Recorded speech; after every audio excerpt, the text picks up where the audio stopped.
Hello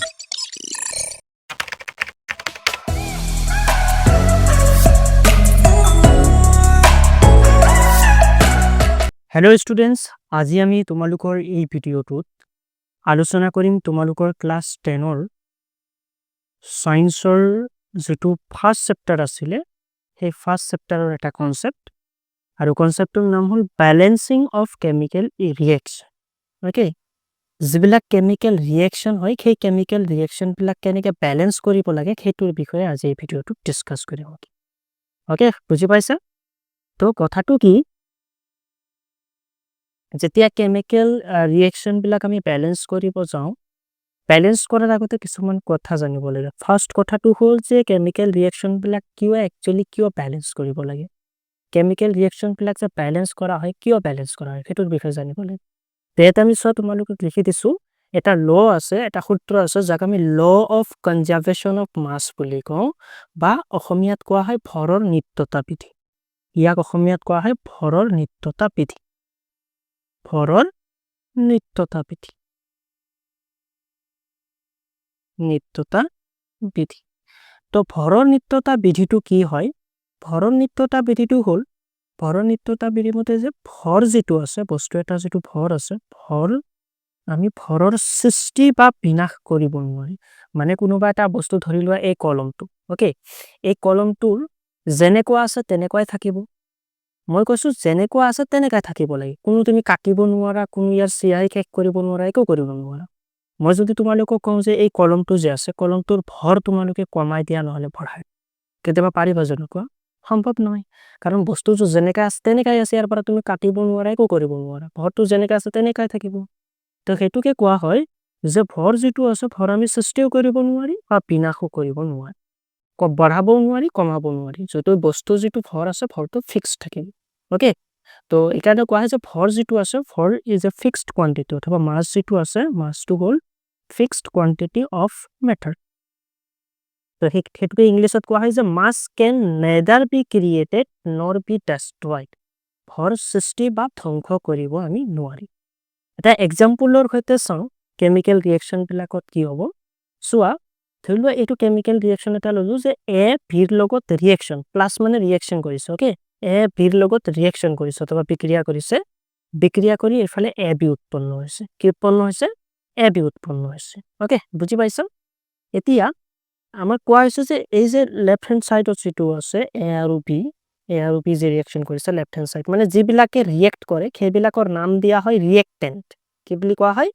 ৰিঅ্যাক্টেন্ট। আৰু ৰিঅ্যাক্ট কৰাৰ পিছত যেটো নতুন বস্তু উৎপন্ন হয় তাক কওঁ প্ৰডাক্ট। ওকে, নতুন যেটো প্ৰডাক্ট বস্তু উৎপন্ন হ'ব তাক আমি প্ৰডাক্ট বুলি কওঁ।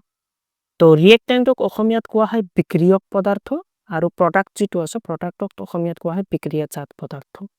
অথবা ৰিঅ্যাক্টেন্ট বুলি ক'লে যিবিলাকৰ মাজত বিক্ৰিয়া ঘটে, আৰু প্ৰডাক্ট বুলি ক'লে বিক্ৰিয়া ঘটি নতুন যেটো বস্তু উৎপন্ন হ'ব সেইটো। হ্যাঁ, যেনেকৈ এই যে এক্সাম্পলটো আছে, এই এক্সাম্পলটো তোমালোকে চোৱা, এ আৰু বি দুটা ৰিঅ্যাক্টেন্ট আছে, আৰু এই দুটা ৰিঅ্যাক্টেন্টৰ মাজত ৰিঅ্যাক্ট কৰি অথবা ৰিঅ্যাকশন হৈ এ বি এটা প্ৰডাক্ট উৎপন্ন হৈছে। বুজি পাইছা না নাই? এতিয়া according to the law of conservation of mass অথবা ভৰৰ নিত্যতা বিধি মতে, ভৰৰ নিত্যতা বিধি মতে কি কয় যে যেটো ৰিঅ্যাক্টেন্ট আছে, ওকে, যেটো ৰিঅ্যাক্টেন্ট আছে বা যেটো বিক্ৰিয়ক পদাৰ্থ আছে, এই বিক্ৰিয়ক পদাৰ্থৰ যেটো মাস, okay, mass of reactant must be equal to mass of product, must be equal to mass of product। অথবা ভৰৰ নিত্যতা বিধি মতে, ভৰৰ নিত্যতা বিধি মতে বিক্ৰিয়ক পদাৰ্থৰ যেটো ভৰ আছে সেই ভৰটো বিক্ৰিয়াজাত পদাৰ্থৰ ভৰৰ 100% সমান হ'ব লাগে। বুজি পাইছা? ইয়াতে এটা এক্সাম্পল লৈ আছো, যেনেকৈ ইয়াতে ধৰিবা দিয়া আছে ম্যাগনেসিয়াম যেটো আছে, ম্যাগনেসিয়ামটো অক্সিজেনৰ লগত যেটা ৰিঅ্যাক্ট কৰিল এফালে ম্যাগনেসিয়াম অক্সাইড সৃষ্টি হ'ব। ওকে, তো ম্যাগনেসিয়াম অক্সাইড সৃষ্টি হ'ল। তো তুমি যদি চোৱা যেটো এইখিনি ইফালে দুটা ৰিঅ্যাক্টেন্ট আছে, কাৰ্চিনৰ লেফট হ্যান্ড সাইডত দুটা ৰিঅ্যাক্টেন্ট আছে, এইবিলাকক আমি কি বুলি কওঁ? ৰিঅ্যাক্টেন্ট বুলি কওঁ, হয় নাই কোৱা? ৰিঅ্যাক্টেন্ট। ওকে, আৰু এইফালে যেটো আছে এটোক আমি প্ৰডাক্ট বুলি কওঁ। ওকে, এটা প্ৰডাক্ট আছে, দুটা ৰিঅ্যাক্টেন্ট আছে, ৰিঅ্যাক্টেন্ট দুটা আৰু এটা প্ৰডাক্ট। তো ৰিঅ্যাক্টেন্টৰ যেটো মাস আছে সেইটো প্ৰডাক্টৰ মাসৰ সৈতে ইকুৱেল হ'ব লাগিব, হয় না নহয় কোৱা? এতিয়া আমি চাওঁ ইকুৱেল হয় নে নহয়। যেনেকা মেগনেছিয়াম যেটো আছে ইয়াৰ যদি তুমি মাছ চোৱা মেগনেছিয়ামৰ মাছ এপ্ৰক্স 24 হয় কিমান হয় 24 ওকে আৰু অক্সিজেন যেটো আছে অক্সিজেনৰ মাছ যেটো আছে এটো এপ্ৰক্স 16 কিমান হয় 16 তো এইফালে যদি চোৱা মেগনেছিয়াম এটো সব মেগনেছিয়ামৰ 24 এটো 24 দি দিলো ওকে প্লাস অক্সিজেন দুটা আছে ন তো দুটা আছে মানে 2 ইনটু অক্সিজেনৰ 16 হয় এটো 16 তো টোটাল কিমান হ'ব 424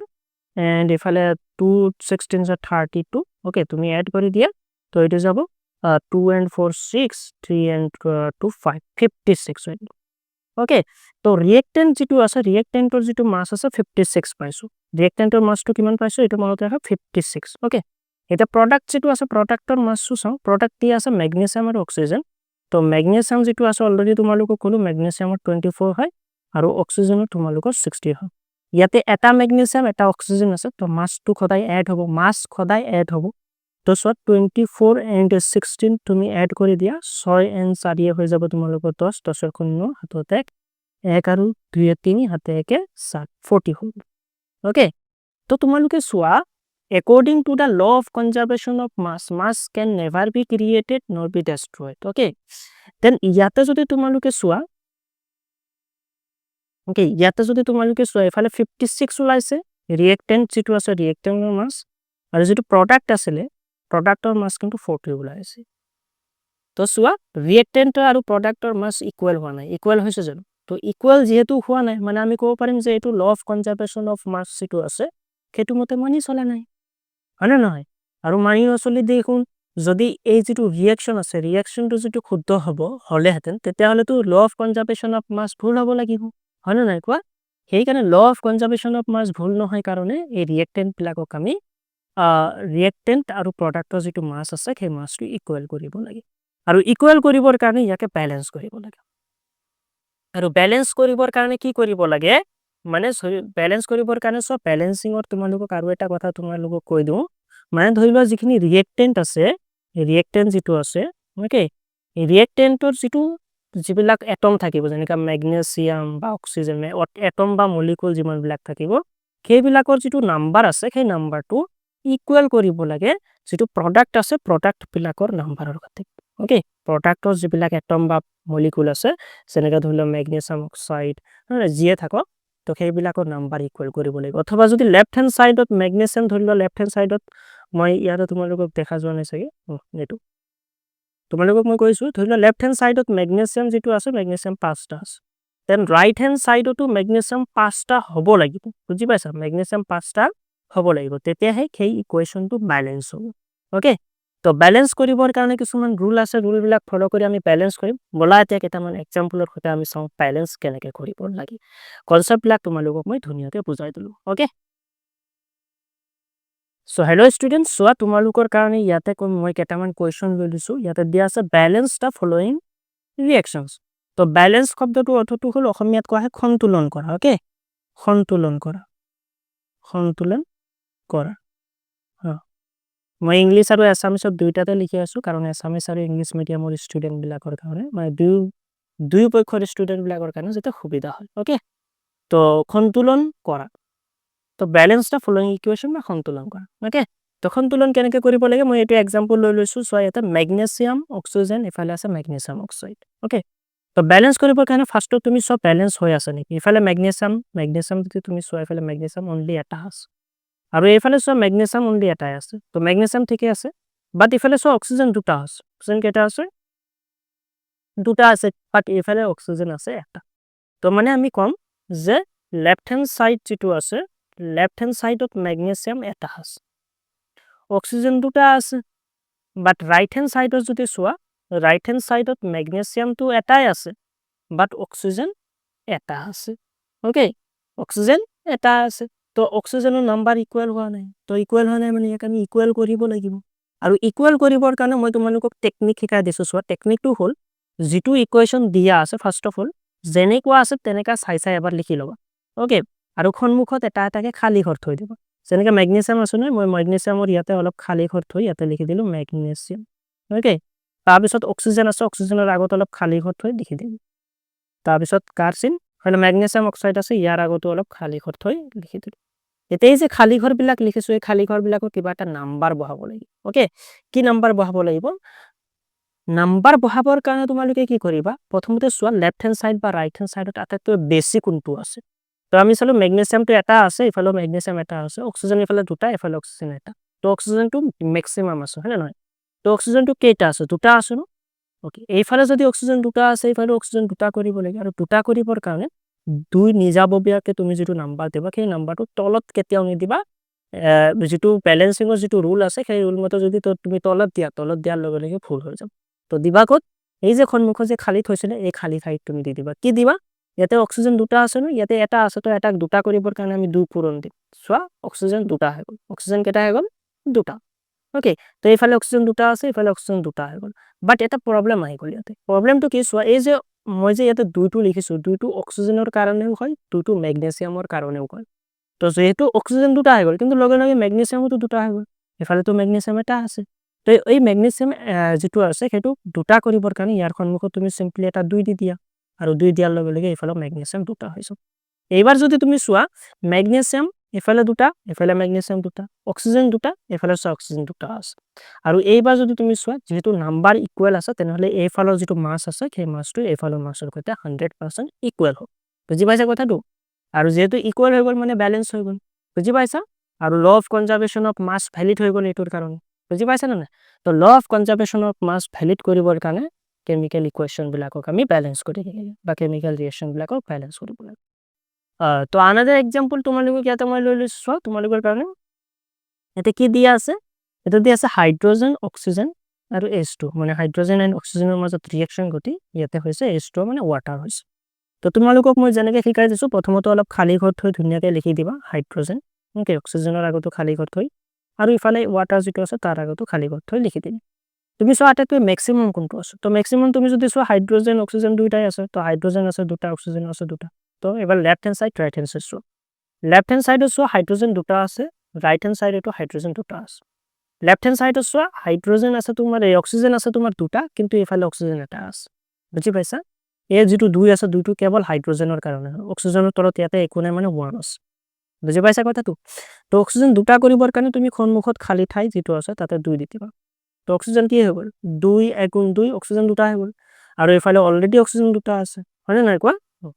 তো মানে এই দুই যেটো আছে 1 ৰ সৈতে মাল্টিপ্লাই কৰিব লাগে তো 2 * 1 মানে অক্সিজেন দুটা হয় বাট প্ৰবলেম আহি গল কি হাইড্ৰোজেন যেটো আছে হাইড্ৰোজেনৰ তলত 2 আছে আৰু ইফালে যাব পৰিকে 2 দিছা তুমি তো 2 আৰু 2 মাল্টিপ্লাই কৰি দিয়া 2 আৰু 2 পূৰণ কৰিলে 2 * 2 = 4 অক্সিজেন কিন্তু হাইড্ৰোজেন কিন্তু 4টা হৈ গল এফালে হাইড্ৰোজেন কেটা হৈ গল 4টা তো এফালে হাইড্ৰোজেন 4টা কৰিবৰ কাৰণে ইয়াতে 2 আছে ন 2 ৰ লগত কি মাল্টিপ্লাই কৰিলে 4 হ'ব বাকি পূৰণ কৰিলে 4 হ'ব